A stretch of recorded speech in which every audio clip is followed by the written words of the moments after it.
So welcome back to another lecture of electrical engineering lecture series. तो हमने महाट्रांसको की playlist चालू की है, आपको पता ही होगा, आपने थंबनेल और टाइटल में तो देखा ही होगा। तो इससे पहले हम लोगों ने ऑलरेडी 2 लेक्चर्स कवर किए जिसमें हमने नेटवर्क थियरी के जो क्वेश्चन है प्रीवियस ईयर एग्जाम्स में पूछे गए थे, डिफरेंट ट्रांसको एग्जाम में या फिर डिफरेंट एई एग्जाम्स में जो कोई भी लेटेस्ट एग्जाम हुए थे, तो वो क्वेश्चन हम लोगों ने ऑलरेडी कवर की है। अगर आपने वो वीडियो नहीं देखा तो आप जरूर से वो वीडियो देखना, वो एक क्विक रिवीजन हो जाएगा नेटवर्क थियरी से रिलेटेड। तो आज की हम लेक्चर में देखेंगे पावर सिस्टम। तो चलिए बिना टाइम वेस्ट किए लेक्चर स्टार्ट करते हैं।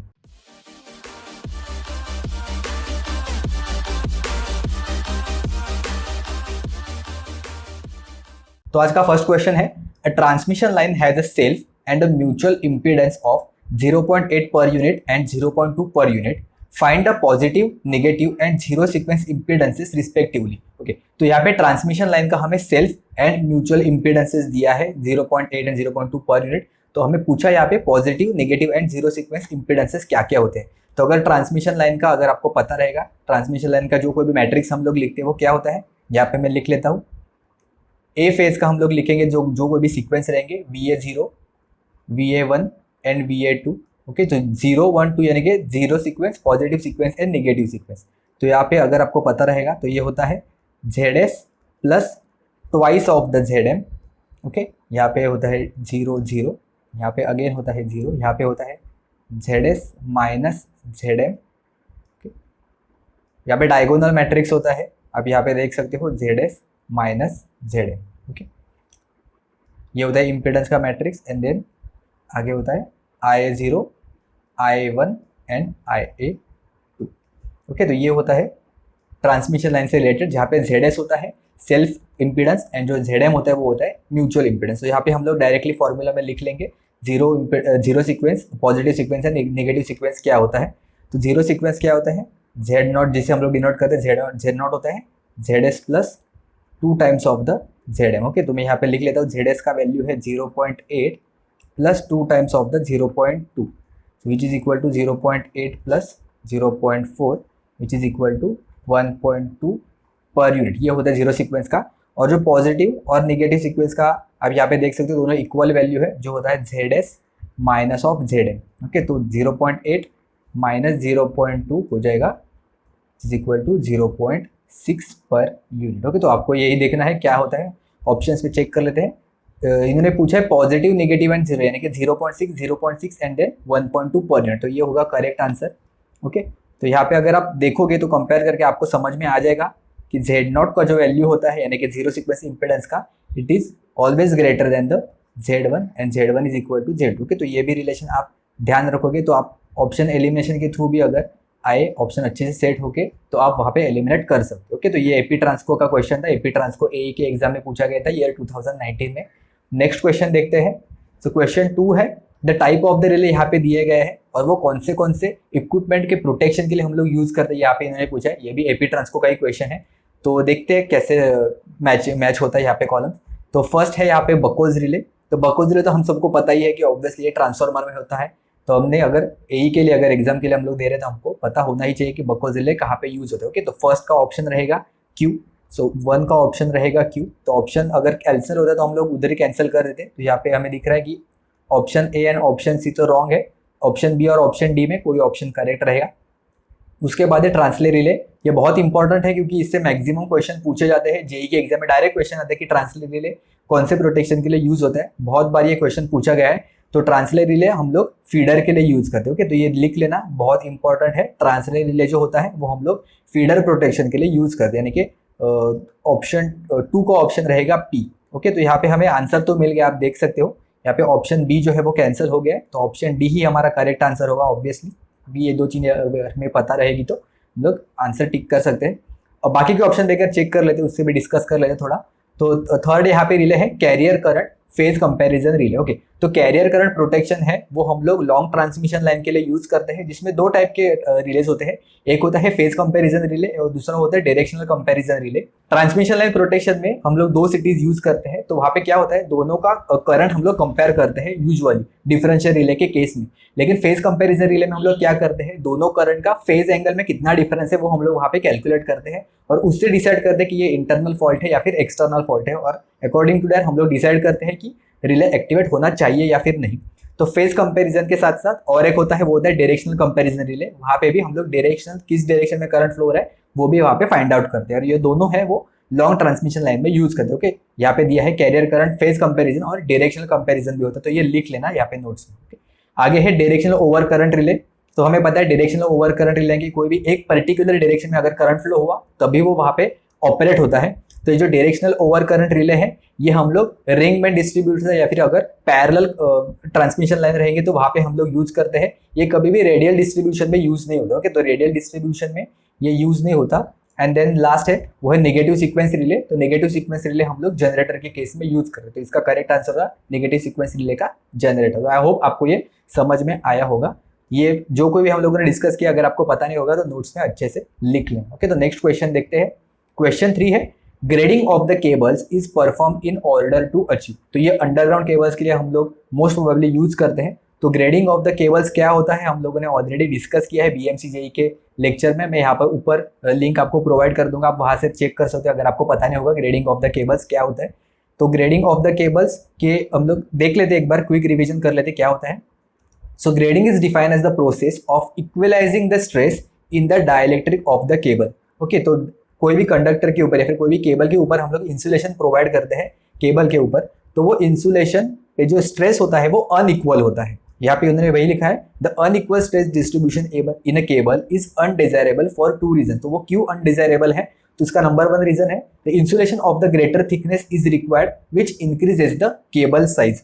तो अगर इंसुलेशन थिकनेस हमें ज्यादा यूज करना पड़ेगा क्योंकि अनइक्वल वहाँ पे स्ट्रेस रहता है इंसुलेशन के ऊपर, कंडक्टर के नजदीक होता है वो वहाँ पे सबसे ज्यादा स्ट्रेस रहता है इलेक्ट्रिकल। जैसे जैसे हम लोग कंडक्टर से दूर चले जाएंगे वहाँ पे जो इलेक्ट्रिकल स्ट्रेस है वो कम होते जाएगा। तो इसके वजह से अनइक्वल स्ट्रेस के वजह से वहाँ पे जो इंसुलेशन है वो इजीली डैमेज हो सकता है और हमें मैक्सिमम अमाउंट ऑफ इंसुलेशन है वो वहाँ पे प्रोवाइड करना होता है। सेकंड पॉइंट यही लिखा है यहाँ पे it may lead to the break down of the insulation. तो यहाँ पे अगर कोई पर्टिकुलर एक पॉइंट पे ज्यादा स्ट्रेस हुआ तो वहाँ पे इजीली वो इंसुलेशन ब्रेकडाउन होने के चांसेस ज्यादा होते हैं।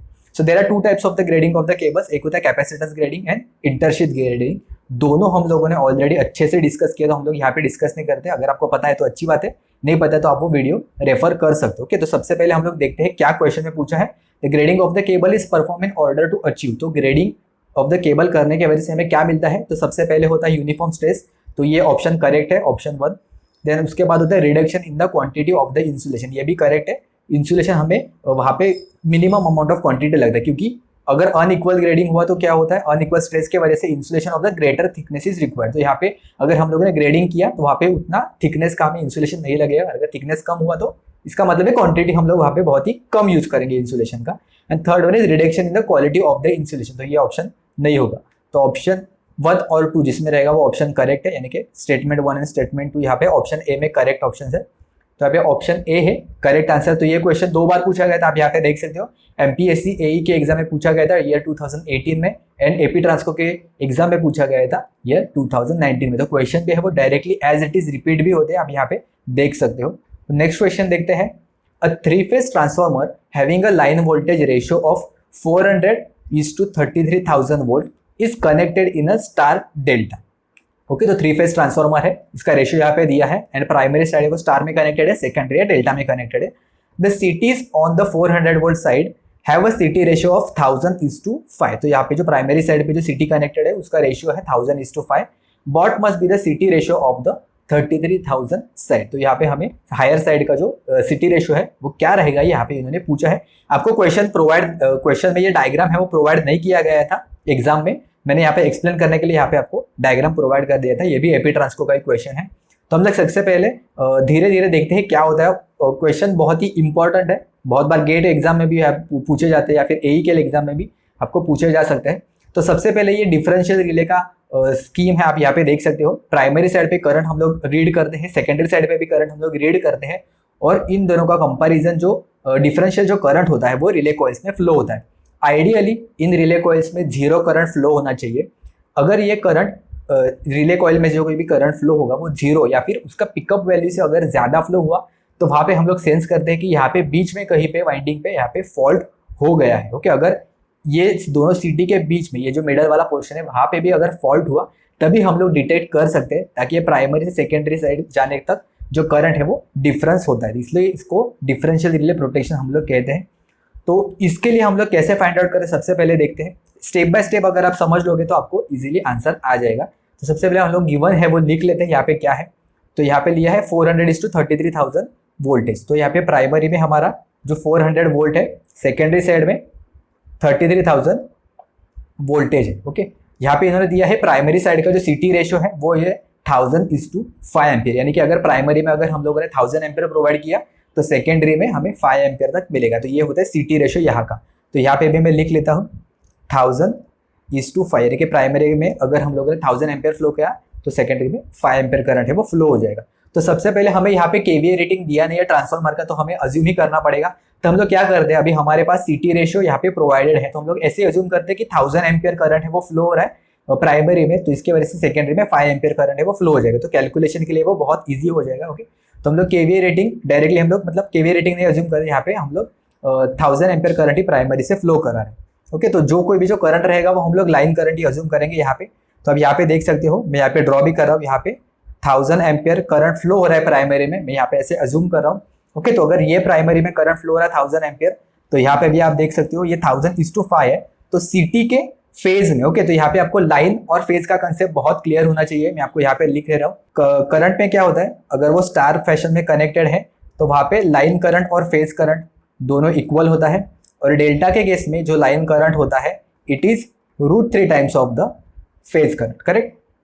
और वोल्टेज के केस में क्या होता है, वोल्टेज के केस में स्टार में जो लाइन वोल्टेज होता है it is √3 times of the phase voltage, and delta के केस में जो लाइन वोल्टेज होता है वही फेज वोल्टेज होता है। तो यहाँ पे ये बहुत इंपॉर्टेंट होगा, ये चीज़ें अगर आपको क्लियर होगी तभी ये क्वेश्चन के आंसर है वो आप फाइंड आउट कर सकते हो। ओके, तो यहाँ पे आप देख सकते हो, इजीली समझ लेना, विजुअल रिप्रेजेंटेशन से समझ लेना क्या हो रहा है। एक्चुअल में हम लोग ट्रांसफार्मर में 1000 एम्पियर करंट है वो फ्लो करवा रहे हैं। ओके, तो यहाँ पे 1000 एम्पियर करंट है वो फ्लो करवा रहे हैं। आप यहाँ पे देख सकते हो कि सेम अमाउंट ऑफ करंट है वो यहाँ पे सिटी से जा रहा है, मतलब हम लोग ऐसे कह सकते हैं कि 1000 एम्पियर इससे भी फ्लो हो रहा है, तो ये 5 में यहाँ पे कन्वर्ट कर देगा। ओके, तो यहाँ पे आ गया यहाँ पे लाइन का और फेज का कंसेप्ट। तो यहाँ पे डेल्टा में हम लोगों ने क्या देखा था कि लाइन करंट होता है it is equal to the √3 times of the phase current. Okay, तो सीटी के सबसे पहले यहाँ पे फेज में है वो 5 एम्पियर करंट है वो फ्लो करने लगेगा। ओके, 5 एम्पियर करंट है वो फ्लो करने लगेगा क्योंकि 1000:5। ओके, यहाँ पे मैं लिख रहा हूँ, चाहिए तो यहाँ पे देख सकते हो, यहाँ पे जो 5 एम्पियर करंट है वो फ्लो होगा। ओके, ये जो लाइन है ये लाइन का है, जो कोई भी वाइंडिंग के अक्रॉस उसे हम लोग फेज कंसिडर करते हैं, और फेज का आउटर पोर्शन जो रहता है हम लोग यहाँ पे देख सकते हो ये लाइन का करंट रहेगा, करेक्ट। मतलब ये लाइन वाला पोर्शन रहेगा जिसे हम लोग कहते हैं लाइन करंट, और ये जो वाइंडिंग में रहेगा उसे हम लोग कहते हैं फेज करंट। तो यहाँ पे आप देख सकते हो डेल्टा फैशन में कनेक्टेड है, तो डेल्टा फैशन में फेज करंट हमारा हम लोगों ने आईपी यानी कि 5 एम्पियर कंसिडर किया है। तो यहाँ पे जो लाइन है करंट जो फ्लो होगा वो होगा √3 टाइम्स ऑफ द 5 एम्पियर। तो मतलब जो कोई भी करंट यहाँ पे आगे फ्लो होगा, यहाँ से आगे, यहाँ पे 5 एम्पियर है, ऊपर से भी 5 एम्पियर है। आप यहाँ पे देख सकते हो ये जो 5 एम्पियर है ये यहाँ से ऊपर चला जाएगा और ये यहाँ से यहाँ पे ऐड हो जाएगा, तो ये 5 एम्पियर, ये 5 एम्पियर, मतलब यहाँ पे लाइन करंट है वो ऑब्वियसली 5 एम्पियर से ज्यादा रहेगा। तो वो 10 एम्पियर नहीं होता है, वो होता है √3 times of the phase current. Okay, तो यहाँ पे मैं लिख रहा हूँ 5 टाइम्स ऑफ द √3। तो ये जो अमाउंट ऑफ करंट है ये यहाँ से फ्लो होगा, ये हमेशा लाइन करंट होता है, ये भूलना मत। ओके, ये लाइन करंट है, ये यहाँ से फ्लो हो रहा है। उसके बाद अभी डिफरेंशियल करंट हमें यहाँ पे फ्लो करवाना है जिसका वैल्यू होगा 0। तो अगर डिफरेंशियल करंट 0 है मतलब जो कोई भी ये सिटी के तरफ से जो करंट आएगा उसका वैल्यू भी सेम 5√3 ही होना चाहिए, तभी ये एक दूसरे को कैंसिल आउट करेंगे और यहाँ पे जो डिफरेंशियल करंट है वो 0 फ्लो होगा। तो मैंने अभी आपको बताया था डिफरेंशियल करंट क्या होता है। तो हम लोग ऐसे ही अज्यूम करते हैं कि यहाँ पे जो करंट फ्लो हो रहा है तो वो भी 5√3 टाइम्स ऑफ द करंट ही रहेगा, यानी कि अगर इसका वैल्यू आप कैलकुलेट करोगे तो वो होता है 8.66। ओके, तो ये भी करंट हम लोग ऐसे रिवर्स, जिसका हमें सिटी रेशियो पता होता है वहां से हम लोग प्रोसीड आउट करते हैं, यहाँ से करंट फाइंड आउट करते हैं, सेम करंट हम लोग अपोजिट डायरेक्शन में फ्लो करवाने की कोशिश करते हैं, और फिर यहाँ का जो वैल्यू है हम लोग सिटी का रेशियो वो हम लोग फाइंड आउट करने की कोशिश करते हैं। ओके, तो यहाँ पे हमें पता चलेगा कि जो कोई भी सिटीज है वो स्टार में कनेक्टेड है, उसके सेकेंडरी साइड पे जो करंट आएगा वो होगा 5√3। ओके, तो सबसे पहले मैं आपको बता देता हूँ, मैं आपको बताना भूल गया कि अगर स्टार और डेल्टा फैशन में कनेक्टेड है, ट्रांसफार्मर जो है वो प्राइमरी स्टार में सेकेंडरी डेल्टा में है, तो यहाँ पे क्या होता है स्टार और डेल्टा की वजह से यहाँ पे 30 डिग्री का फेज डिफरेंस आ जाता है करंट। ओके, तो हम लोग क्या करते हैं, इसलिए जो कोई भी सिटीज हम लोग कैलकुलेट करते हैं, सिटी का जो कनेक्शन करते हैं, तो स्टार के जगह पे हम लोग डेल्टा फैशन में सिटीज है वो कनेक्ट करते हैं। आप यहाँ पे देख सकते हो, और डेल्टा साइड के ट्रांसफॉर्मर में, ट्रांसफॉर्मर अगर डेल्टा फैशन में कनेक्टेड है तो वहाँ पे जो हम लोग सिटीज कनेक्ट करेंगे वो स्टार फैशन में कनेक्ट करेंगे। आप यहाँ पे वीडियो पॉज करके चाहिए तो देख सकते हो, मैं आपको बताना भूल गया। तो क्या होता है, ट्रांसफॉर्मर की वजह से जो कोई भी फेज डिफरेंस आता है वो सिटी के कनेक्शन की वजह से वो एक दूसरे को कैंसिल आउट करते हैं। मतलब अगर यहाँ पे अगर लीडिंग 30 डिग्री आ गया तो यहाँ पे सिटीज के वजह से लैगिंग 30 डिग्री आएगा, तो वो लीडिंग 30 डिग्री लैगिंग 30 डिग्री एक दूसरे को कैंसिल आउट कर देंगे और यहाँ पे जो डिफरेंशियल करंट है वहाँ पे कोई भी फेज डिफरेंस नहीं आएगा। तो यही यहाँ पे मेन इंपॉर्टेंट होता है कि अगर ट्रांसफॉर्मर स्टार में कनेक्टेड है तो सिटी में होगा वो डेल्टा में कनेक्टेड रहेगा, और अगर डेल्टा में कनेक्टेड है ट्रांसफॉर्मर साइड तो वहाँ पे सिटी है वो स्टार फैशन में कनेक्टेड रहेगा, क्योंकि to eliminate the phase difference. तो हम लोग यहाँ पे देखते हैं कि स्टार साइड में जो कोई भी सेकेंडरी करंट है वो है 5√3 यानी कि 8.66। तो अभी यहाँ पे सिटी रेशियो फाइंड आउट करने से पहले हमें secondary side of the transformer में यानी कि यहाँ पे लाइन में कितना करंट फ्लो होता है वो हमें फाइंड आउट करना होगा। तो हम लोग फाइंड आउट करते हैं सबसे पहले वो क्या होता है। तो हमें पता ही है कि केवीए जो प्राइमरी साइड का जो केवीए होता है वही सेकेंडरी साइड का केवीए होता है। ट्रांसफॉर्मर के केस में जो कोई भी प्राइमरी और सेकेंडरी केवीए रेटिंग है वो सेम होता है। तो ये होता है √3 times of the VL/IL is equal to √3 times of the VL/IL। Okay, तो मैं यहाँ पे लिखता हूँ √3 टाइम्स ऑफ द VL कितना था 400 वोल्ट, वो लाइन वोल्टेज हमें दिया है। IL का वैल्यू हम लोगों ने 1000 एम्पियर है वो अज्यूम किया था, which is equal to √3 times of the VL हमें सेकेंडरी साइड का दिया था 33,000। ओके, ये है 33,000 एंड IL सेकेंडरी यहाँ का वैल्यू हमें पता नहीं है। ओके, तो हम लोग ये फाइंड आउट करेंगे यहाँ से कितना आता है। तो अगर आप फाइंड आउट करोगे IL का वैल्यू तो ये आएगा आपको 12.1212 एम्पियर। तो इतना अमाउंट ऑफ जो करंट है वो अभी लाइन में फ्लो होगा of the secondary of the transformer. तो यहाँ पे जो लाइन में करंट फ्लो होगा अभी ये वाला लाइन होगा। ओके, ये पर्टिकुलर होगा, ये फेज होगा, ये होगा यहाँ पे, ये होगा लाइन करंट। ओके, तो लाइन करंट का वैल्यू हमें डायरेक्टली मिल गया। लाइन करंट का वैल्यू है 12.1। ओके, तो हमें सिटी के प्राइमरी साइड का भी करंट पता चल गया और सिटी का सेकेंडरी साइड का भी हमें यहाँ पे करंट है वो पता चल गया। तो हम लोग यहाँ से फाइंड आउट करते जो कोई भी सिटी रेशियो रहेगा, मैं यहाँ पे लिखता हूँ सिटी रेशियो रहेगा, सेकेंडरी साइड का सिटी रेशियो रहेगा वो होगा 12.1212 डिवाइडेड बाय 8.66। ओके, तो अगर आप ये वैल्यू फाइंड आउट करोगे तो आपको आंसर मिलेगा अराउंड 1.4। तो ये होगा सिटी रेशियो। तो अगर आप ऑप्शन से चेक करोगे तो आपको पता चलेगा कि 7 डिवाइडेड बाय 5 अगर आप फाइंड आउट करोगे तो इसका आंसर आता है 1.4 और बाकी कोई भी ऑप्शन इसमें करेक्ट नहीं है। यहाँ पे ऑप्शन ए है वो करेक्ट आंसर हो जाएगा। इसका मतलब क्या 7:5 कि अगर हम लोगों ने प्राइमरी में 7 एम्पियर करंट फ्लो किया, यहाँ पे 7 एम्पियर करंट फ्लो किया तो सेकेंडरी साइड पे यहाँ पे 5 एम्पियर है वो फ्लो होता है। ओके, तो आई होप आपको मेथड समझ आया होगा क्या होता है, कैसे फाइंड आउट करते हैं। यहाँ पे अगर आपको फास्ट लग रहा है तो आप लिख लेना अच्छे से, वीडियो चाहिए तो दोबारा देखना रिवर्स करके, आपको अच्छे से समझ में आ जाएगा। बहुत ईजी है। अगर आपको फिर भी कुछ डाउट हुआ तो हम लोग टेलीग्राम के ग्रुप पे डिस्कस करके आप मुझे वहाँ पे मैसेज कर देना। इससे बहुत सारे क्वेश्चन आए हैं, अगर आपको सिमिलर क्वेश्चन मिले तो वो भी सॉल्व करना। अगर आपको नहीं सॉल्व है तो हम लोग टेलीग्राम के ग्रुप पे डिस्कस करेंगे। ओके, अगर आपको कुछ भी डाउट है आप कमेंट्स में भी मुझे पूछ सकते हो। ये भी क्वेश्चन एपी ट्रांसको का ही था ईयर 2019 में। तो नेक्स्ट क्वेश्चन देखते हैं क्या है। क्वेश्चन 5 है the geometric mean radius of a conductor in terms of the radius R of an individual strand for a 3 equal strands as shown in the figure. तो हमें पता ही है जो बंडलिंग ऑफ द कंडक्टर करते हैं हम लोग, वहाँ पे मल्टीपल कंडक्टर्स हम लोग यूज करते हैं instead of the single conductor. तो उसी से रिलेटेड यहाँ पे क्वेश्चन पूछा है कि यहाँ पे इन्होंने पूछा है कि ज्योमेट्रिकल मीन रेडियस यानी कि GMR ये पर्टिकुलर डायग्राम का क्या होगा, जहाँ पे ये जो डॉटेड लाइन से यहाँ पे ये रेडियस का वैल्यू है। ओके, ये है यहाँ से यहाँ तक रेडियस, ये है R, मैं यहाँ पे लिखता हूँ ये है R। ओके, सबका सेंटर टू सेंटर है वो डिस्टेंस है। आप यहाँ पे देखते हो सेंटर टू सेंटर है 2R डिस्टेंस। तो यहाँ पे इन्होंने पूछा GMR का वैल्यू क्या है। तो सबसे पहले GMR हम लोग देखते हैं एक बार डेफिनेशन क्या होता है। सो ज्योमेट्रिकल मीन रेडियस यानी कि GMR is basically the geometric mean of distances between the strands of the conductor. तो ये कोई भी स्ट्रैंड्स है कंडक्टर के, तो उन दोनों के बीच में डिस्टेंस कितना होगा।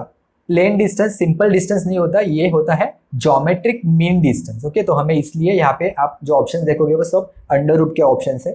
तो हम लोग सबसे पहले देखते हैं इसका मेथड क्या होता है। सबसे पहले फाइंड आउट करना, तो अगर आपको डिस्टेंस यहाँ पे फाइंड आउट करना है GMR का, तो ये फॉर्मूला होता है GMR का वैल्यू अगर हमें फाइंड आउट करना है तो डिस्टेंस बिटवीन, यहाँ पे 3 स्ट्रैंड्स है, मैं यहाँ पे मार्क कर रहा हूँ, ये स्ट्रैंड नंबर 1, ये स्ट्रैंड नंबर 2 और ये है स्ट्रैंड नंबर 3। ओके, तो यहाँ पे ऑप्शन रहेगा, जो फॉर्मूला होता है वो होता है D11 यानी कि ये फर्स्ट स्ट्रैंड का खुद से डिस्टेंस कितना है उसे हम लोग सेल्फ लिंकेज या फिर self linkage mutual flux linkage जो होता है, अगर आपने वो कंसेप्ट पढ़ा होगा तो आपको ये समझ में आ जाएगा कि हम लोग D11 भी क्यों ले रहे हैं, यानी कि ये स्ट्रैंड का खुद के वजह से कितना फ्लक्स है वो यहाँ पे जनरेट हो रहा है।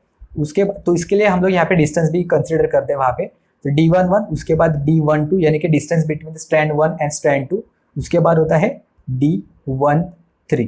ओके, सिमिलरली हम लोग क्या करेंगे, हर एक स्ट्रैंड के लिए एक खुद से और बाजू वाले के जो स्ट्रैंड है उसके साथ हम लोग डिस्टेंस है वो फाइंड आउट करेंगे। तो यहाँ मैं फटाफट लिखता हूँ D22 multiply by D21 multiply by D23। Okay, उसके बाद आएगा D13 या फिर D31 भी आप वैसे कह सकते हैं, चाहे तो D31 लिखता हूँ। ओके, तो आपको कंफ्यूजन नहीं होगा। D32 multiply by D33। Okay, तो यहाँ पे जितने टर्म्स हम लोग मल्टीप्लाई करते हैं वही टर्म्स हम लोग यहाँ पे कंसिडर करेंगे 1 डिवाइडेड बाय 9, क्योंकि यहाँ पे हम लोगों ने 9 टर्म्स कंसिडर किए हैं तो इसलिए हम लोग 1/9 लेंगे। अगर यहाँ पे 3 रहेगा तो यहाँ पे आपको ऊपर आ जाएगा 1/3। तो इसे हम लोग फटाफट जो वैल्यूज है वो सब्स्टिट्यूट कर लेते हैं। क्या होता है, तो D11 का वैल्यू क्या होता है, तो D11 का जो वैल्यू अगर आपको पता रहेगा तो वो होता है, हम लोग कंसिडर करते हैं R डैश का वैल्यू हम लोग वहाँ पे कंसिडर करते हैं मल्टीप्लाई बाय D12। अगर आप देखोगे तो ये होगा R, centre to centre consider करना तो ये होगा R और बाद में वापस R। तो यहाँ पे टोटल डिस्टेंस है वो होता है 2 टाइम्स ऑफ द R, तो यहाँ पे होगा 2R। सिमिलरली D13 का वैल्यू है वो होगा 2R। ओके, यहाँ पे मैं लिखता हूँ D22 का वैल्यू रहेगा, D22 होगा R dash multiply by D21 का वैल्यू रहेगा 2R मल्टीप्लाई बाय वापस से आ जाएगा 2R। यहाँ पे मैं लिखता हूँ 2R multiply by 2R and D33 का वैल्यू रहेगा R dash whole raise to power 1/9। तो आप यहाँ पे देख सकते हो कि जो तीनों टर्म्स है वो इक्वल है, तो हम लोग ऐसे भी लिख सकते हैं R डैश इंटू 2R का cube two the power 1/9। Okay, तो ये 9 है वो हम लोग कैंसिल आउट करेंगे, हमें 1/3 मिलेगा, यानी कि ओवरऑल हमें यहाँ पे ऐसे दिखाई देगा cube root of R dash into 2R into 2R। Okay, तो यहाँ पे R डैश का वैल्यू सबसे पहले क्या होता है, R डैश का वैल्यू अगर आपने पढ़ा रहेगा तो होता है e to the power -1/4R। ये होता है e to the power -0.25 times of the R। Okay, ये बहुत ही इंपॉर्टेंट है। तो अगर आप यहाँ पे सब्स्टिट्यूट करोगे तो आपको आंसर मिल जाएगा। R डैश का वैल्यू ये होता है।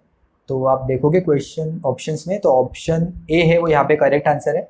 अगर आपको पता भी होगा कि R डैश का वैल्यू एक्चुअल में क्या होता है तो वो होता है e टू द पावर -0.25, तो आप यहाँ पे भी ऑप्शन एलिमिनेशन के थ्रू डायरेक्टली जा सकते थे। एक ही ऑप्शन में दिया है e टू द पावर -0.25, लेकिन आपको इसके लिए ये चीज़ें है वो पता होनी चाहिए। अगर आपको R डैश का वैल्यू पता नहीं, अगर आपने पहले से ही रटा होगा कि R डैश का वैल्यू क्या होता है पता नहीं है, लेकिन आप फिर भी 2R और 2R आप यहाँ पे देख सकते हो, दो ही ऑप्शन में है। यहाँ पे 2R है, यहाँ पे भी 2R है, लेकिन साथ में R डैश के साथ साथ भी यहाँ पे इन्होंने 2 से मल्टीप्लाई किया है। तो अगर आपको पता रहेगा कि यहाँ पे सिर्फ R डैश होता है, यहाँ पे 2R नहीं होता, तो इसके भी ऑप्शन एलिमिनेशन के थ्रू आप यहाँ से फाइंड आउट कर सकते हैं कि करेक्ट आंसर क्या है। ओके, ये भी एपी ट्रांसको का क्वेश्चन है, ईयर 2019 में पूछा गया था। नेक्स्ट क्वेश्चन देखते हैं। At a particular unbalance node the real power specified are leaving the node 25 megawatt and 20 megawatt, entering the node 60 megawatt and 30 megawatt, the balancing power will be. Okay, तो यहाँ पे इन्होंने दिया है कि अनबैलेंस नोड है जहाँ पे जो कोई भी जो स्पेसिफाइड रियल पावर है वो इन्होंने यहाँ पे मेंशन किया है कि लिविंग में कौन से है, एंटरिंग में कौन से है। तो यहाँ पे हमें फाइंड आउट करना है कि बैलेंस करने के लिए यहाँ पे लिविंग होगा या फिर एंटरिंग होगा या फिर दोनों होगा। तो सबसे पहले हम लोग यहाँ पे फाइंड आउट करते हैं। यहाँ पे टोटल एक नोड पे हम लोग देख सकते हैं कि 4 पावर्स है, तो हम लोग 4 पावर है वो सबसे पहले ड्रॉ कर लेते हैं यहाँ पे।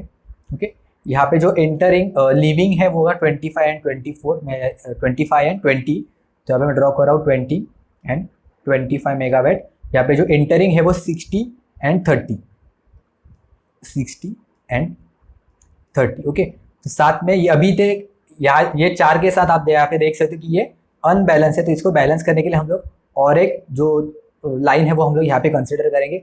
हम लोग यहाँ पे एंटरिंग या फिर लिविंग आप कोई भी ले सकते हो, उसका कोई भी प्रॉब्लम नहीं है। अगर हमें बैलेंस करना है तो हमें पता होना चाहिए कि जो इनकमिंग होता है sum of the incoming should be equal to the sum of the outgoing. तो इनकमिंग कितना है यहाँ पे 30 प्लस यहाँ पे मैं एक्स वैल्यू यहाँ पे कंसिडर कर रहा हूँ 30, 60 प्लस एक्स का value is equal to outgoing का वैल्यू कितना है 20 प्लस 25। ओके, तो यहाँ पे हो जाएगा 90 plus X which is equal to 45।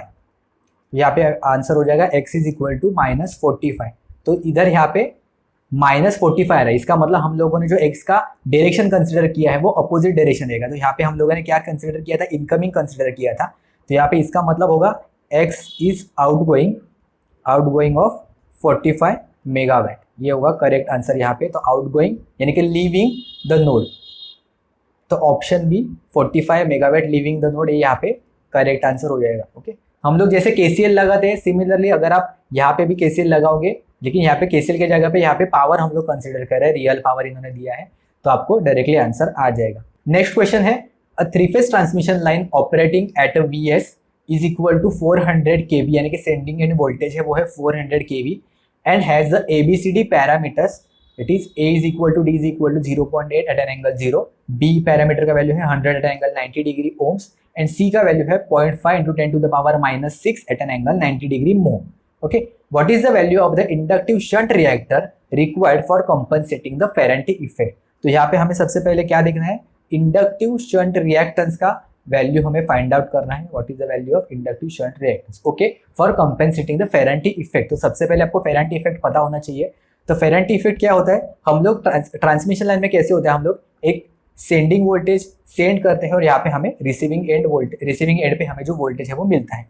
तो यूजुअली यहाँ पे बीच में कोई भी हमारा जो ट्रांसमिशन के जो पैरामीटर्स होंगे, ट्रांसमिशन लाइन के पैरामीटर्स वो यहाँ पे प्रेजेंट होते हैं। मैक्सिमम केसेस में वहाँ पे ट्रांसमिशन लॉसेस होते हैं, जिसके वजह से जो सेंडिंग एंड वोल्टेज होता है वो हमेशा greater than the receiving end voltage, या फिर हम लोग ऐसे कह सकते हैं कि रिसीविंग एंड पे जो वोल्टेज है वो कम मिलता है हमें as compare to the sending, क्योंकि यहाँ पे बीच में यहाँ पे जो है वो लॉसेस होते हैं। लेकिन फेरेंटी इफेक्ट में क्या होता है, इन केस ऑफ फेरेंटी इफेक्ट में क्या होता है, हमें जो रिसीविंग एंड वोल्टेज मिलता है हमें सेंडिंग एंड से ज्यादा मिलता है। ओके, तो फेरेंटी इफेक्ट अगर आपको लगेगा कि रिसीविंग एंड वोल्टेज अगर हमें ज्यादा मिल रहा है सेंडिंग एंड से, तो ये अच्छी बात है, लेकिन ऐसा नहीं होता है, क्योंकि हमारे जो इक्विपमेंट्स कनेक्टेड होते हैं वो यूजुअली एक पर्टिकुलर वोल्टेज रेंज पे ऑपरेट होने के लिए हम लोग डिजाइन करते हैं। तो इसलिए over voltage and under voltage दोनों कंडीशन पे जो इक्विपमेंट्स है वो डैमेज हो सकते हैं। हमें जितना रिक्वायरमेंट है उतना ही हमें वोल्टेज है वो उसे प्रोवाइड करना, तो इसलिए हमें फेरेंटी इफेक्ट है वो सबसे पहले कम करना पड़ता है। तो यूजुअली अगर हमें वोल्टेज ज्यादा मिल रहा है तो मतलब हम लोग ऐसे कंसिडर कर सकते हैं कि वहाँ पे वो कैपेसिटिव इफेक्ट की वजह से हमें जो वोल्टेज है वो ज्यादा मिलता है। अगर आप डिटेल में पढ़ोगे फेरेंटी इफेक्ट तो आपको समझ में आ जाएगा कि हम लोग ऐसे अज्यूम करते हैं कि रिसीविंग एंड साइड पे हमें ज्यादा कैपेसिटिव जो लोड है वो प्रेजेंट है, वर्चुअली वो कैपेसिटिव लोड है वो प्रेजेंट है, इसके वजह से हमें जो फेरेंटी इफेक्ट है वो वहाँ पे दिखाई देता है। तो अगर हमें कैपेसिटिव इफेक्ट ज्यादातर हमें रिसीविंग एंड साइड पे दिखाई दे रहा है तो इसको कंपनसेट करने के लिए हम लोग यहाँ पे जो इंडक्टिव शंट रिएक्टर है वो वहाँ पे यूज करेंगे, क्योंकि जो कैपेसिटर है और जो इंडक्टर है वो उसका एक दूसरे का जो वैल्यू है वो कैंसिल आउट करेंगे। अगर रिसीविंग एंड साइड पे यहाँ पे कैपेसिटिव इफेक्ट हमें दिखाई दे रहा है तो अगर हम लोग यहाँ पे शंट यहाँ पे कनेक्ट करेंगे रिसीविंग एंड साइड पे तो हमें जो कोई भी वोल्टेज है वो यहाँ पे कंपनसेट होके मिल जाएगा, यानी कि जो कोई भी VR का वैल्यू ज्यादा मिल रहा है वो कंपनसेट होके almost compare to the VS का वैल्यू है वो मिल जाएगा। तो ABCD ट्रांसमिशन पैरामीटर क्या होता है, ABCD ट्रांसमिशन पैरामीटर अगर आपको आपने पढ़ा होगा 2-पोर्ट नेटवर्क में, तो वहाँ पे उसका इक्वेशन होता है VS is equal to A times of the VR plus B times of the IR। Okay, तो ये होता है इक्वेशन का वैल्यू, जहाँ पे सेंडिंग एंड होता है VS, रिसीविंग एंड होता है VR, receiving end voltage, and IR होता है रिसीविंग एंड का करंट। और A और B आप यहाँ पे देख सकते हो, यहाँ पे इन्होंने दिया है। अगर ये होता है नॉर्मल कंडीशन के केस में, अगर हमें कंपनसेट करना है तो कंपनसेशन करने के बाद क्या होगा, कंपनसेशन करने के बाद VS का वैल्यू है और जो VR का वैल्यू है वो इक्वल हो जाएगा। ओके, ये वाला जो इक्वेशन रहेगा वो हम लोग बिफोर कंपनसेशन के लिए यूज करते हैं, तो मैं यहाँ पे लिखता हूँ ये होगा बिफोर कंपनसेशन। तो अगर हम लोगों ने कंपनसेशन किया तो VS का वैल्यू है वो VR के इक्वल आ जाएगा। तो मैं यहाँ पे ये जो वैल्यू है मैं यहाँ पे इक्वेशन में सब्स्टिट्यूट करता हूँ, तो यहाँ पे हमें मिल जाएगा VR होता है VR is equal to A times of the VR plus B times of the IR। Okay, तो यहाँ पे मैं VR है वो एक साइड पे करता हूँ तो मिल जाएगा मुझे 1 - A VR is equal to B times of the IR। तो अगर आप यहाँ पे देखोगे VR डिवाइडेड बाय IR का वैल्यू हो जाएगा B डिवाइडेड बाय 1 - A।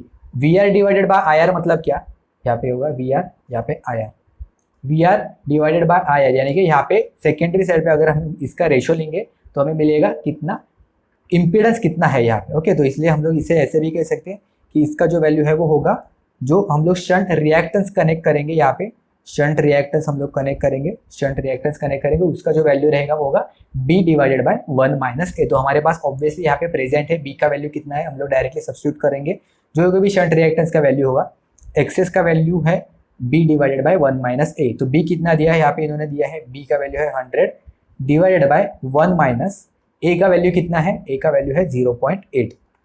तो ये हो जाएगा 100 divided by 0.2 which is nothing but 500 ohms. Okay, तो हम लोग जो कोई भी शंट इम्पीडेंस यहाँ पे कनेक्ट करेंगे, शंट रिएक्टर कनेक्ट करेंगे, उसका जो वैल्यू रहेगा वो होगा 500 ओम्स। तो यहाँ पे ऑप्शन सी है, ये करेक्ट आंसर है 500 ओम्स। तो आई होप आपको ये समझ में आया होगा। नेक्स्ट क्वेश्चन देखते हैं। The incremental fuel cost of 2 generating units are given by, यहाँ पे 2 इक्वेशन दिया है, दोनों दो डिफरेंट जनरेटिंग स्टेशंस का, where Pg1 and Pg2 are the real power generated by the units. Okay, और जो IC1 और IC2 है वो है इंक्रीमेंटल फ्यूल कॉस्ट, यहाँ पे जो Pg1 Pg2 है वो है रियल पावर का वैल्यू।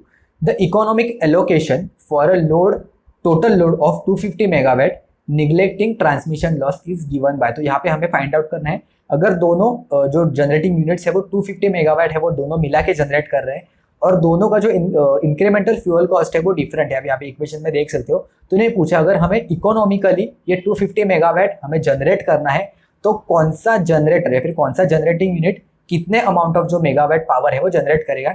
हम लोग इक्वल दोनों को डिस्ट्रीब्यूट नहीं करवा सकते क्योंकि दोनों का इंक्रीमेंटल फ्यूल कॉस्ट है वो ज्यादा होगा। तो ये question actually economical load dispatch का है, जिसमें हम लोग क्या फाइंड आउट करते हैं कि कौन सा जनरेटिंग यूनिट जिसका इंक्रीमेंटल फ्यूल कॉस्ट, जिसका वैल्यू सबसे पहले जिसका कम रहेगा, उसे हम लोग मैक्सिमम अमाउंट ऑफ जो जनरेटिंग पावर होती है वो हम लोग उसे प्रोवाइड करेंगे, उसके हेल्प से हम लोग मैक्सिमम अमाउंट ऑफ एनर्जी है वो यूज करते हैं।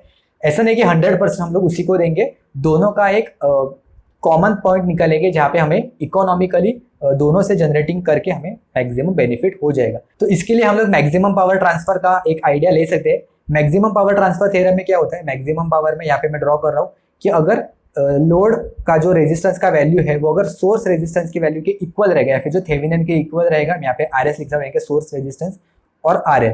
तो जब भी RL is equal to RS, दोनों का वैल्यू अगर इक्वल रहेगा, तभी मैक्सिमम पावर है वो सोर्स से लोड की तरफ यहाँ पे ट्रांसफर होगी। करेक्ट, सेम अमाउंट ऑफ हम लोग सेम कंसेप्ट हम लोग यहाँ पे यूज करेंगे कि हमारे पास 2 जनरेटिंग यूनिट है, तो अगर दोनों का इंक्रीमेंटल फ्यूल कॉस्ट अगर जहाँ पे जिस पॉइंट पे इक्वल रहेगा, वहां पे हमें मैक्सिमम इकोनॉमिकली हम लोग जो पावर है वो जनरेट कर सकते हैं। तो इसलिए हम लोग क्या करेंगे, सबसे पहले जो वो भी इंक्रीमेंटल फ्यूल कॉस्ट का जो यहाँ पे इक्वेशन दिया है उसे हम लोग इक्वेट करने की कोशिश करेंगे, दोनों को इक्वल करेंगे। तो यहाँ पे मैं लिखता हूँ IC1 should be equal to IC2 for economical operation. तो यहाँ पे IC1 का वैल्यू है 25 plus 0.2 Pg1 is equal to IC2 का वैल्यू कितना है 32 प्लस 0.2 Pg2।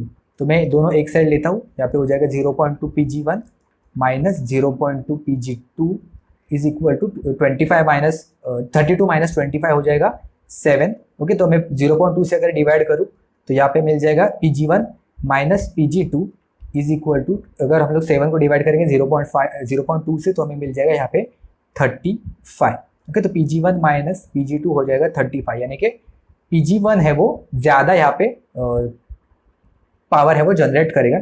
हमारे पास और एक इक्वेशन है कि दोनों मिला के 250 मेगावाट जनरेट करे। करेक्ट, तो हम लोग ऐसे भी इक्वेशन बना सकते हैं, Pg1 plus Pg2 is equal to हो जाएगा 250। ओके, तो हम लोग दोनों इक्वेशन को ऐड करेंगे, तो यहाँ पे दोनों इक्वेशन को ऐड करेंगे तो ये Pg2 है वो कैंसिल आउट हो जाएगा, हमें मिल जाएगा 2 times of the Pg1 is equal to 285। तो अगर आप इससे कैलकुलेट करोगे तो आपको Pg1 का वैल्यू मिल जाएगा 142.5 मेगावाट एंड Pg2 का अगर आप फाइंड आउट करोगे तो आपको मिल जाएगा, इससे अगर हम लोगों ने 35 कम किया तो हमको होगा 107.5 मेगावाट। ओके, तो ये ऑप्शन चेक करते तो एग्जैक्ट सेम ऑप्शन तो यहाँ पे आपको किधर भी नहीं मिलेंगे, लेकिन हम लोग एक टेंटेटिव आइडिया लगा सकते हैं कि Pg1 का वैल्यू है वो Pg2 से 35 मेगावाट ज़्यादा होना चाहिए। तो अगर आप ऑप्शन में देखोगे तो सिर्फ ये जो ऑप्शन ए है वो हमें ऑलमोस्ट सेम दिखाई दे रहा है, यहाँ पे 31 मेगावाट है वो यहाँ से ऑलमोस्ट ज़्यादा है। तो इसलिए ऑप्शन ए जो कोई भी इससे अप्रोक्सीमेट नज़दीक रहेगा वो ऑप्शन हम लोग यहाँ पे कंसिडर करेंगे। यहाँ पे Pg1 का वैल्यू कम है Pg2 से, तो ये तो गलत ही होगा। Pg1 Pg2 दोनों इक्वल ही शेयर करेंगे ऑब्वियसली। यहाँ पे भी ऑप्शन डी में भी लिखा है कि Pg1 है वो Pg2 से कम शेयरिंग करेगा, तो इसलिए बाय डिफॉल्ट ऑप्शन ए है वो ऑप्शन यहाँ पे करेक्ट आंसर हो जाएगा। हमें यही करना है यहाँ पे, जो कोई भी इकोनॉमिकल लोड डिस्पैच के केस में जो इंक्रीमेंटल फ्यूल कॉस्ट है वो हमें दोनों को एक दूसरे के इक्वल करना है। इंक्रीमेंटल फ्यूल कॉस्ट यानी कि क्या होता है कि रुपीज पर आवर पर मेगावाट, यानी कि 1 मेगावाट यूनिट करने के लिए हमें पर आवर में कितना चार्जेस है वो हमें लगता है वो जनरेटिंग स्टेशन के लिए। तो ये बहुत ही इंपॉर्टेंट टर्म होता है to find out economical load dispatch. तो हमें इससे पता लगा सकता है कि मिनिमम कॉस्टिंग में हम लोग मैक्सिमम जो पावर है वो जनरेट वहाँ पे कहाँ से कर सकते हैं। ओके, तो ये कंसेप्ट आई होप आपको समझ में आएगा कि मैक्सिमम पावर के हेल्प से हम लोगों ने समझने की कोशिश की कि जब भी दोनों इक्वल होंगे तभी जो मैक्सिमम पावर है वो ट्रांसफर होगा। सिमिलरली जब भी दोनों वैल्यूज है वो इंक्रीमेंटल कॉस्ट इक्वल होगी तभी हम लोग मैक्सिमम बेनिफिट है वो उससे हम लोग निकाल सकते हैं। नेक्स्ट क्वेश्चन है, while keeping the excitation constant if the steam supply of an alternator running in parallel with the another alternator is increased then dash। तो यहाँ पे इन्होंने कहा है कि दो अल्टरनेटर है वो पैरेलल में कनेक्टेड है और उन दोनों में से एक अल्टरनेटर का अगर हम लोगों ने स्टीम सप्लाई इंक्रीज कर दिया while keeping the excitation constant तो क्या होगा। इन्होंने 4 ऑप्शन दिए हैं। तो सबसे पहले हमें पता होना चाहिए कि अगर हमने स्टीम सप्लाई इंक्रीज किया तो क्या होता है। तो अगर हमने स्टीम सप्लाई है वो इंक्रीज किया, स्टीम सप्लाई अगर हमने इंक्रीज कर दिया कि स्टीम सप्लाई अगर बढ़ाया तो इसके वजह से जो प्राइम मूवर का जो इनपुट रहेगा या फिर जो प्राइम मूवर का स्पीड रहेगा of the input of the alternator तो वहाँ पे बढ़ जाएगा। ओके, तो प्राइम मूवर का जो स्पीड रहेगा वो बढ़ जाएगा, यानी कि स्टीम सप्लाई बढ़ गया तो टरबाइन है वो मैक्सिमम स्पीड से घूमने लगेगा और अगर टरबाइन मैक्सिमम स्पीड से घूमेगा तो ऑब्वियसली जो प्राइम मूवर का जो स्पीड है वो बढ़ जाएगा। तो अगर प्राइम मूवर का स्पीड बढ़ गया तो इसकी वजह से क्या होता है, यहाँ पे इसके वजह से जो एक्टिव पावर होता है, एक्टिव पावर जनरेशन होता है वो यहाँ पे बढ़ जाएगा। इसका मतलब है कि जो कोई भी अल्टरनेटर होगा वो अभी मैक्सिमम पावर है वो जनरेट करने लगेगा। इसके वजह से it will share the maximum amount of load. Okay, तो यहाँ पे आप देख सकते हो कि अगर एक्टिव पावर यहाँ पे बढ़ गया तो यहाँ पे it's portion of share in the load will increases. तो यहाँ पे ऑप्शन सी है ये करेक्ट आंसर हो जाएगा। यहाँ पे इन्होंने स्पेसिफिकली कहा है कि एक्साइटेशन हम लोगों ने कांस्टेंट रखा है। हम लोग वो भी चेक कर लेते कि अगर एक्साइटेशन हम लोगों ने बढ़ाया तो क्या होता है। अगर यहाँ पे हमने एक्साइटेशन का वैल्यू है वो अगर इंक्रीज कर दिया तो एक्साइटेशन इंक्रीज करने की वजह से जो कोई भी रिएक्टिव पावर शेयरिंग होता है तो वो रिएक्टिव पावर शेयरिंग है वो यहाँ पे बढ़ जाएगा और जो एक्टिव पावर रहेगा यहाँ पे जो एक्टिव पावर रहेगा वो कांस्टेंट रहेगा। एक्टिव पावर में कोई भी चेंज नहीं आएगा। अगर हम लोगों ने एक्साइटेशन बढ़ाया तो यहाँ पे रिएक्टिव जो पावर है वहाँ पे चेंज आ जाएगा। रिएक्टिव पावर चेंज होगा लेकिन एक्टिव पावर है वो कांस्टेंट रहेगा। तो अगर रिएक्टिव पावर बढ़ा और एक्टिव पावर है तो कांस्टेंट रहा, मतलब क्या हुआ, अगर पहले ऐसा वैल्यू था, ओके, ये है रिएक्टिव वैल्यू x1, ये है एक्टिव पावर का वैल्यू p1। अगर हम लोगों ने p1 कांस्टेंट ही रखा और जो अभी x1 का वैल्यू है वो बढ़ के अभी हो गया x2 का वैल्यू। ओके, ये हो गया x1 का वैल्यू बढ़ गया हो गया x2। तो अभी फाई का वैल्यू है वो इंक्रीज हो जाएगा, φ2 ये हो गया φ1। तो अगर हमारा φ2 का value is greater than the φ1 है तो इसका मतलब क्या होगा, अगर एंगल बढ़ा तो जो पावर फैक्टर का वैल्यू है वो कम होते जाएगा। तो अगर यहाँ पे एक्साइटेशन हम लोगों ने बढ़ाया तो रिएक्टिव पावर का वैल्यू है वो बढ़ जाएगा और जो पावर फैक्टर का वैल्यू है वो यहाँ पे कम होते जाएगा। तो इसलिए एक्साइटेशन यहाँ पे इन्हें कॉन्स्टेंट रखा है तो रिएक्टिव पावर और पावर फैक्टर का यहाँ पे कोई भी सवाल नहीं आएगा। हम लोग ऑप्शन एक बार चेक कर लेते हैं क्या होता है। ऑप्शन है it would over run the other alternator. ये तो पॉसिबल ही नहीं है क्योंकि इन्होंने कहा है स्पेसिफिकली कि both are running in the parallel with one another. तो अगर दोनों पैरेलल में कनेक्टेड है तो दोनों का स्पीड भी ऑब्वियसली सेम रहेगा, तो कोई भी एक दूसरे को ओवररन नहीं करेगा ये पर्टिकुलर केस में। Its rotor will fall back in phase with respect to the other machine, ये कंडीशन भी यहाँ पे नहीं होगा। And its power factor would be decrease. तो यहाँ पे इन्होंने कहा है कि while keeping the excitation constant, हम लोगों ने यहाँ पे एक्साइटेशन कांस्टेंट रखा है, एक्साइटेशन नहीं बढ़ा है। तो अगर एक्साइटेशन नहीं बढ़ा है तो यहाँ पे पावर फैक्टर डिक्रीज है वो नहीं होगा। तो इसलिए ऑप्शन डी भी यहाँ पे गलत आंसर है। It's portion of the share in the load will increase, ये करेक्ट आंसर है अगर हम लोगों ने स्टीम सप्लाई इंक्रीज किया, क्योंकि स्टीम सप्लाई इंक्रीज करने की वजह से जब प्राइम मूवर का जो स्पीड है वो इंक्रीज होता है, इसकी वजह से जो active power sharing by that load है यानी कि उस पर मैक्सिमम अमाउंट ऑफ लोड वो वहाँ से शेयर करते हैं, फिर maximum amount of active power वो वहाँ से जनरेट कर सकते हैं, यानी कि मैक्सिमम वो एक्टिव पावर है वो लोड को दे सकता है। तो इसलिए यहाँ पे ऑप्शन सी है वो करेक्ट आंसर हो जाएगा। तो ये क्वेश्चन पूछा गया था एपी ट्रांसको के एग्जाम में ईयर 2017 में। नेक्स्ट क्वेश्चन देखते हैं। In a 132 kV system the line to ground capacitance is 0.01 microfarad and the inductance is 4 Henry. What is the value of voltage appearing across the circuit breaker pole if the magnetising current to be interrupted is 5 ampere instantaneous. Okay, तो यहाँ पे इन्होंने कहा है 132 केवी का system है, capacitance और जो इंडक्टेंस का वैल्यू यहाँ पे इन्होंने क्वेश्चन में दिया है, और करंट का वैल्यू भी नहीं दिया, जो हमें मैग्नेटाइजिंग जो करंट है वो हमें इंटरप्ट करना, तो सर्किट ब्रेकर जो इंटरप्टिंग करंट होता है ये इसका वैल्यू इन्होंने दिया 5 एम्पियर करंट है वो हमें इंटरप्ट करना है। तो यहाँ पे इन्होंने पूछा है कि सर्किट ब्रेकर के कॉन्टैक्ट के अक्रॉस कितना वोल्टेज अपीयर होगा। ओके, तो हम लोग देखते हैं, तो यहाँ पे प्रोस्पेक्टिव वोल्टेज जिसे हम लोग कहते हैं वो सर्किट ब्रेकर के कॉन्टैक्ट के अक्रॉस आ जाता है। तो यहाँ पे जो 1/2 Li² है वो इक्वल हो जाता है 1/2 CV², क्योंकि इलेक्ट्रोमैग्नेटिक एनर्जी जो होती है, स्टोर एनर्जी होती है, वो सर्किट ब्रेकर के कॉन्टैक्ट के अक्रॉस आते हैं वो इलेक्ट्रोस्टैटिक एनर्जी में कन्वर्ट हो जाती है। तो यहाँ पे हम लोग दोनों इक्वल है वो ऐसे हम लोग अज्यूम करेंगे। इसकी वजह से अगर ये हम लोग सॉल्व करने की कोशिश करें तो हमें मिलेगा Li² = CV², दोनों अगर एक साथ लेंगे तो ये होगा V² = I² L/C। अगर हम लोगों ने स्क्वायर रूट लिया तो हो जाएगा V × I √LC L/C। तो अगर हम लोग इस फॉर्मूला में डायरेक्टली वैल्यू सब्स्टिट्यूट करेंगे तो हमें आंसर है वो मिल जाएगा। I का वैल्यू मैं यहाँ पे सब्स्टिट्यूट कर रहा हूँ 5 एम्पियर, × L का वैल्यू है 4 डिवाइडेड बाय C का वैल्यू कितना है, C का वैल्यू 0.01 इंटू 10⁻⁻⁶। तो अगर आप ये कैलसी में डाल के देखोगे तो आपको डायरेक्ट आंसर है वो आपको मिल जाएगा। इसका करेक्ट आंसर है 100 kV। अगर आप देखोगे चेक करके तो इसका आंसर आ जाएगा 100 kV। तो इतना अमाउंट ऑफ जो वोल्टेज है वो सर्किट ब्रेकर के कॉन्टैक्ट्स के अक्रॉस आ जाएगा। ओके, तो आपको सिर्फ ये फॉर्मूला अगर आपने याद किया तो भी आपको समझ में आ जाएगा। V = I √L/C। ओके, तो ये है प्रोस्पेक्टिव वोल्टेज का फॉर्मूला और ये है option D is a correct answer. Next question देखते हैं। A single core cable is design to work for a single phase system with a peak voltage of 220 kV. The maximum permissible stress in a dielectric is not to exceed 20 kV per mm. For economical size, the overall core diameter of the cable is dash. तो हमें यहाँ पे overall core diameter of the cable है वो सबसे पहले find out करना है। तो यहाँ पे इन्होंने क्या दिया है कि मैक्सिमम पीक वोल्टेज है वो केबल में से जो कितना अमाउंट ऑफ वोल्टेज है वो है 220 kV, और जो कोई भी डायइलेक्ट्रिक का जो परमिसिबल स्ट्रेस वैल्यू है वो दिया है 20 kV पर mm। इससे ज़्यादा नहीं होना चाहिए कि पर mm में 20 kV से ज़्यादा नहीं होना चाहिए। अगर इससे ज़्यादा चला गया तो जो केबल है वो डैमेज हो सकती है। तो सबसे पहले हम फॉर्मूला है वो देख सकते हैं। सबसे पहले फॉर्मूला होता है G मैक्स, यानी कि मैक्सिमम डायइलेक्ट्रिक स्ट्रेस कितना होता है वो हम लोग फाइंड आउट कर सकते हैं। परमिसिबल डायइलेक्ट्रिक स्ट्रेस का वैल्यू वो होता है V max divided by R, जहाँ पे V max होता है मैक्सिमम वोल्टेज एंड R होता है रेडियस। तो यहाँ पे हम लोग वैल्यूज है वो सब्स्टिट्यूट करते हैं। तो G max का वैल्यू है 20 kV पर mm। ओके, तो R का हमें सबसे पहले फाइंड आउट करना है, तो R में यहाँ पे लेता हूँ, यहाँ पे हो जाएगा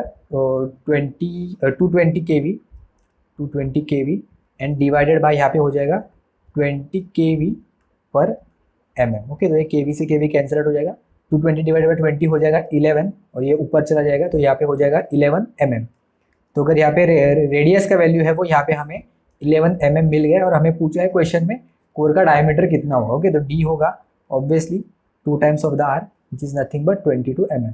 तो यहाँ पे 22 mm है वो ऑप्शन यहाँ पे करेक्ट आंसर है। यहाँ पे एक ही आपको ध्यान में रखना है कि जो कोई भी V max का वैल्यू है वो आपको दिया है, तो मैक्सिमम वैल्यू दिया है या फिर आपको एवरेज वैल्यू दिया है वो आपको सबसे पहले समझना होगा कितना वैल्यू है, डायरेक्टली आप यहाँ से फाइंड आउट कर सकते हैं। तो सिमिलर टाइप का क्वेश्चन पूछा गया था PTCUL यानी कि power transmission corporation of Uttarakhand limited के एग्जाम में पूछा गया था ईयर 2017 में ही।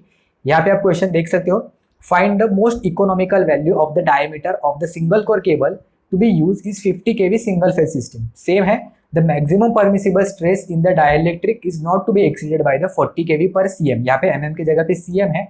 यहाँ पे एक चीज और है, यहाँ पे इन्होंने जो कोई भी वोल्टेज दिया है यहाँ पे 50 kV दिया है, तो हमें जो कोई भी V max का वैल्यू लेना पड़ेगा वो होगा √2 times of the 50 kV। Okay, √2 क्यों लिया, क्योंकि हम लोगों ने इसे, ये RMS का वैल्यू है और जो √3 है वो √2 से अगर हम लोगों ने इसको मल्टीप्लाई किया तो हमें मिल जाएगा मैक्सिमम वैल्यू। ओके, ये 50 है, ये VRMS का वैल्यू है। तो अगर हमें V max का वैल्यू चाहिए तो √2 से मल्टीप्लाई करना पड़ेगा, तो ये होगा V max का वैल्यू। आपको सेम फॉर्मूला यूज करना है, R = V max divided by G max। Okay, तो इसका वैल्यू क्या आएगा, कितना आएगा, ये आप हमें कमेंट्स में बताओगे, ये मैं कैलकुलेट नहीं करूँगा। ओके, तो नेक्स्ट क्वेश्चन देखते हैं। क्वेश्चन 13 है, the transmission lines are transpose to reduce dash. तो सबसे पहले ट्रांसमिशन लाइन हम ट्रांसपोज क्यों करते हैं सबसे पहले देखते हैं, यही इन्होंने एक्चुअल में क्वेश्चन में पूछा गया है। ट्रांसपोजिशन मतलब क्या होता है, इसका एक स्पेसिफिक डिस्टेंस, जो कोई भी ट्रांसमिशन लाइन होती है स्पेसिफिकली 3 फेज ट्रांसमिशन लाइन, वो एक पर्टिकुलर डिस्टेंस के बाद हम उसका जो पोजीशन है वो चेंज करते हैं। आप यहाँ पे देख सकते हैं टोटल अगर हम लोगों ने डिस्टेंस है वो x किलोमीटर कंसिडर किया, तो वो x/3 डिस्टेंस के बाद हम उसका जो पोजिशनिंग है वो चेंज करते हैं। क्योंकि ये 3 फेजेस है तो ऑब्वियसली इसको हर एक पोजीशन पे जाना पड़ेगा, तो इसलिए हम लोगों ने x/3 और x/3 डिस्टेंस पे इसका जो पोजिशनिंग है वो चेंज की है। तो ऐसा क्यों करते हैं transposition? To maintain the constant voltage drop across the each conductor. इसके वजह से जो कोई भी वोल्टेज ड्रॉप होता है वो कांस्टेंट रहेगा फ्रॉम सेंडिंग एंड से रिसीविंग एंड पे आने तक। To maintain the equal voltage at the receiving end of the transmission line for all phases. Okay, तो सेंडिंग एंड से रिसीविंग एंड पे जाने के वक्त अगर वोल्टेज ड्रॉप अलग अलग हुआ हर एक उसके डिस्टेंस के वजह से, तो यहाँ पे क्या हो जाएगा, यहाँ पे वोल्टेज ड्रॉप अगर डिफरेंट हुआ तो यहाँ पे हर एक फेज का जो वोल्टेज है वो डिफरेंट मिलेगा एट द रिसीविंग एंड, जो अनडिजायरेबल है। तो इसलिए हम लोग ट्रांसपोजिशन कर दे। And the last is to reduce the disturbances to the nearby communication line. Okay, तो अगर नियर बाय कम्युनिकेशन लाइन को बहुत वो सेंसिटिव होते हैं, वो सिग्नलिंग है वो बहुत इजीली डिस्टर्ब हो सकती है, तो इसके वजह से हम लोग जो ट्रांसपोजिशन है वो प्रोवाइड करते हैं, क्योंकि इसके अराउंड जो फ्लक्स वगैरह प्रोवाइड होते हैं, इंडक्टेंस वगैरह का जो कंसेप्ट है अगर आपने पढ़ा होगा, तो इसके वजह से जो कम्युनिकेशन लाइन्स है वो डिस्टर्ब हो जाती है, उसके अंदर के जो सिग्नल्स है वो। तो इसके लिए हम लोग ट्रांसपोजिशन है वो प्रोवाइड करते हैं ताकि पर्टिकुलर एक कोई भी फेज में ज़्यादा वहाँ पे डिस्टर्बेंसेस है वो प्रोवाइड जनरेट ना हो। तो हम लोग ऑप्शन में देखते हैं। सबसे पहले ऑप्शन फेरांटी इफेक्ट का कोई भी यहाँ पे सवाल नहीं है, स्किन इफेक्ट एंड इफिशियंसी भी नहीं है, proximity effect and current density ये भी नहीं है। ऑप्शन डी यहाँ पे करेक्ट आंसर है, interference with the neighbouring communication lines. Okay, तो ये हम लोग अवॉइड करने के लिए या फिर ये रिड्यूस करने के लिए हम लोग ट्रांसपोजिशन है वो प्रोवाइड करते हैं फॉर ट्रांसमिशन लाइन। तो ये भी एपी ट्रांसको का क्वेश्चन था ईयर 2017 का। नेक्स्ट क्वेश्चन देखते हैं, the corona loss in transmission lines can be reduce by.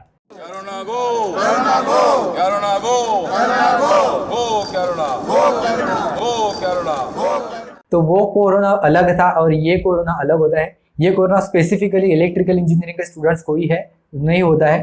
तो कोरोना लॉस का फॉर्मूला क्या है आप यहाँ पे नीचे देख सकते हो। ऑब्वियसली ये एग्जाम में प्रोवाइडेड नहीं था, तो यहाँ पे एफ का वैल्यू है, ये होता है सप्लाई फ्रीक्वेंसी।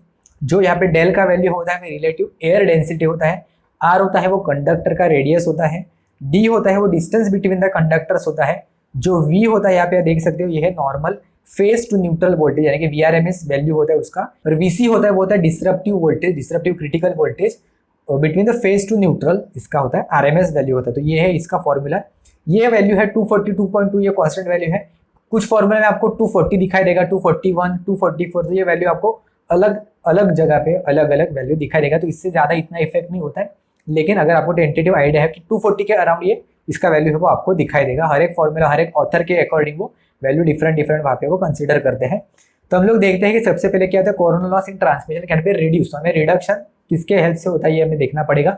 तो using the small diameter conductors, तो यहाँ पे आप देख सकते हो अगर डायमीटर हम लोगों ने रिड्यूस किया तो ऑब्वियसली रेडियस का वैल्यू है वो कम हो जाएगा। ओके, तो रेडियस कम करने की वजह से जो कोई भी ट्रांसमिशन लाइन का वैल्यू है, कोरोना लॉस को जो वैल्यू है ट्रांसमिशन लाइन में उसका वैल्यू है वो कम हो जाएगा। तो ये करेक्ट आंसर है। तो नेक्स्ट ऑप्शन है यूजिंग बंडल कंडक्टर्स। तो बंडल कंडक्टर्स यूज करने के वजह से जो कोई भी डिस्टेंस बिटवीन द कंडक्टर है ओवरऑल वो वहाँ पे बढ़ जाता है। हम लोगों ने अभी कुछ देर पहले देखा था जो GMR का वैल्यू है, सेम कंसेप्ट हम लोग वहाँ पे यूज करते हैं बंडल कंडक्टर के केस में। तो यहाँ पे जो डिस्टेंस बिटवीन द कंडक्टर है वो वहाँ पे बढ़ जाता है। तो आप यहाँ पे देख सकते हो कि अगर distance between the conductor D का वैल्यू अगर बढ़ गया तो जो कोरोना लॉस है वो यहाँ पे कम हो जाएगा। तो इसलिए ये ऑप्शन भी करेक्ट है। ऑप्शन सी देखते हैं, using the less spacing between the conductor. नहीं, less spacing between the conductor यानी कि डिस्टेंस बिटवीन द कंडक्टर अगर हम लोगों ने यहाँ पे कम कर दिया था, अगर डिस्टेंस कम किया तो जो पी का वैल्यू है वो यहाँ पे बढ़ जाएगा। तो इसलिए ऑप्शन सी है, ये गलत आंसर है, ये ऑप्शन नहीं होगा। And the last is increasing the transmission line voltage. अब यहाँ पे देख सकते हो कि वोल्टेज का वैल्यू अगर हम लोगों ने बढ़ा दिया तो लॉस है वो बढ़ जाएगा। तो इसलिए ऑप्शन डी भी गलत आंसर हो जाएगा। तो अभी हमारे पास दो सही आंसर हैं। तो अगर आप ये दोनों ऑप्शन आएंगे तो आप किसको टिक करोगे? तो इसमें सबसे ज्यादा जो इफेक्ट होता है वो बंडलिंग कंडक्टर्स का वजह से होता है। रेडियस का कम करने का हमें बहुत ही ज्यादा लिमिटेशन होता है, उससे ज्यादा हम लोग कम है वो वैल्यू उसका नहीं कर सकते, क्योंकि रेडियस अगर हम लोगों ने कम करे तो भी बहुत सारे वहाँ पे मैकेनिकल स्ट्रेन का वगैरह भी इशू हो सकता है। तो इसलिए हम लोग डायमीटर या फिर रेडियस है वो ज्यादा कम नहीं कर सकते। इसलिए अगर आप आर और डी के बीच में कंपेयर करोगे या फिर ऑप्शन ए और ऑप्शन बी में कंपेयर करोगे तो बंडलिंग कंडक्टर्स की वजह से कोरोना लॉसेस है वो ड्रास्टिकली कम होता है। तो इसलिए हम लोग अगर ये दो ऑप्शन आएंगे तो हम लोग ऑप्शन बी है वो ही सिलेक्ट करेंगे, यानी कि using the bundle conductors. Okay, तो ये मैं ऑप्शन में यहाँ पे सिलेक्ट करा है। होप आपको समझ में आया होगा कि अगर आपके पास ये दो ऑप्शन रहेंगे तो इन दोनों में से कौन सा ऑप्शन आप करेक्ट टिक करके आ सकते हो। ओके, तो ये है एपी ट्रांसफर के एग्जाम में पूछा गया था ईयर 2017 में। नेक्स्ट क्वेश्चन है the stringing chart is use for dash. तो हम लोग देखते हैं ऑप्शन क्या है, finding the sag in the conductor, the design of tower, the design of insulating string and finding the distance between the tower. तो overall transmission line के related कुछ क्वेश्चन रहेगा। अगर आपको पता नहीं है स्ट्रिंगिंग चार्ट क्या होता है, हम लोग यहाँ पे डिस्कस करते हैं। तो stringing chart is basically a graph between sag tension with the temperature. तो हम लोग एक्स एक्सिस पे टेम्परेचर प्लॉट करते हैं और वाई एक्सिस पे हम लोग टेंशन और सैग है वो प्लॉट करते हैं। आपको पता रहेगा कि सैग और जो टेंशन है वो एक दूसरे से इनवर्सली प्रोपोर्शनल है, यानी कि अगर सैग बढ़ा तो टेंशन है वो कम होगा, अगर टेंशन बढ़ा तो सैग है वो कम होगा। क्योंकि टेंशन मतलब जितना टाइटली वो कनेक्ट रहेगा जो ओवरहेड ट्रांसमिशन लाइन है दो टॉवर के बीच में, तो उतना ही सैग है या फिर जो लूज हो उतना ही कम लूज होगा। अगर ज्यादा टाइट है तो कम लूज होगा ऑब्वियसली, और अगर ज्यादा लूज हुआ तो वहां पे वो कम टाइट होगा। तो यही होता है सैग और जो टेंशन है वो एक दूसरे से इनवर्सली प्रोपोर्शनल होते हैं।